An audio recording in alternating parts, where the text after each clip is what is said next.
Hello बच्चों, चलिए प्रश्न पढ़ते हैं। प्रश्न दिया है अर्धसूत्री विभाजन नहीं होता है। विकल्प ए है अलैंगिक रूप से प्रजनन करने वाले द्विगुणित जीवों में। विकल्प बी है लैंगिक रूप से प्रजनन करने वाले अगुणित जीवों में। विकल्प सी है लैंगिक रूप से प्रजनन करने वाले द्विगुणित जीवों में तथा विकल्प डी है उपरोक्त सभी में।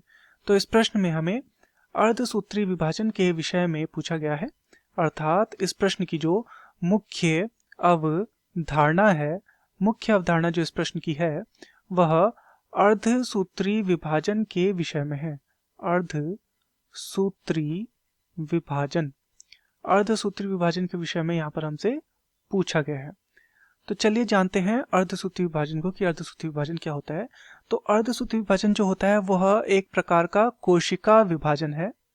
कोशिका विभाजन यह होता है तथा इस प्रकार के कोशिका विभाजन में क्या देखने को मिलता है कि जब मात्र कोशिका से संतति कोशिका का निर्माण होता है, मात्र कोशिका से जब संतति कोशिका बनती है तो इस संतति कोशिका में गुणसूत्रों की संख्या आधी रह जाती है। गुणसूत्र क्या रह जाते हैं? आधे यहाँ पर रह जाते हैं। अर्धसूत्री विभाजन में ऐसा देखने को मिलता है तथा युग्मक जनन में यह पाया जाता है। अर्धसूत्री विभाजन कहाँ पाया जाता है? युग्मक जनन में यह विभाजन देखने को हमें मिलता है। तो यहाँ पर क्या होगा, जो युग्मक मात्र कोशिका होगी, अर्थात जिससे युग्मक का निर्माण होने वाला है, तो युग्मक मात्र कोशिका जो होगी, यहाँ पर युग्मक मात्र कोशिका वह कैसी होगी? वह द्विगुणित होगी, अर्थात 2n द्वारा उसे प्रदर्शित करेंगे और इसमें ये अर्धसूत्री विभाजन होगा। अर्धसूत्री विभाजन यहाँ पर होगा और तब यहाँ पर निर्माण होगा युग्मक का। तो युग्मक का जब निर्माण होगा तो वह कैसा होगा?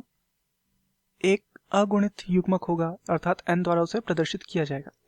साथ ही ये जो अर्धसूत्री विभाजन है, हम ऐसे समझते हैं इसे कि जो अलैंगिक जनन होता है, अलैंगिक जनन जो होता है, इस अलैंगिक जनन में समसूत्री विभाजन देखने को मिलता है, क्योंकि यहाँ पर दो युग्मक नहीं मिलते हैं तो गुणसूत्रों की संख्या उतनी ही बरकरार रखने के लिए समसूत्री विभाजन यहाँ पर देखने को मिलेगा।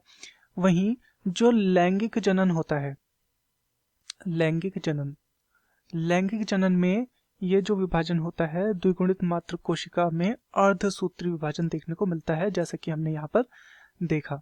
तो यहाँ पर क्या होता है? द्विगुणित मात्र कोशिका में, मात्र कोशा में यहाँ पर हमें देखने को मिलता है अर्धसूत्री विभाजन, अर्धसूत्री विभाजन यहाँ पे देखने को मिलता है। तो यहाँ पर प्रश्न देखते हैं। प्रश्न में हमसे पूछा गया अर्धसूत्री विभाजन नहीं होता है, तो हमें बताना है नहीं किस में होता है। विकल्प ए है अलैंगिक रूप से प्रजनन करने वाले द्विगुणित जीवों में। तो बिल्कुल यहाँ पर अर्धसूत्री विभाजन नहीं होता है, तो ये हमारा सही है। विकल्प बी है लैंगिक रूप से प्रजनन करने वाले अगुणित जीवों में। बिल्कुल यहाँ पर भी ये नहीं होता, तो ये भी सही है। विकल्प सी है लैंगिक रूप से प्रजनन करने वाले द्विगुणित जीवों में। बिल्कुल यहाँ पर भी ये नहीं होता, तो ये भी सही है। तथा विकल्प डी है उपरोक्त सभी। तो बिल्कुल ये हमारा सही उत्तर होगा, क्योंकि इसके अंतर्गत ये सभी तीन उत्तर सम्मिलित हो जा रहे हैं। तो दिए गए प्रश्न का सही उत्तर होगा विकल्प डी उपरोक्त सभी में। आशा करता हूँ आपकी यह समझ में आया होगा। धन्यवाद।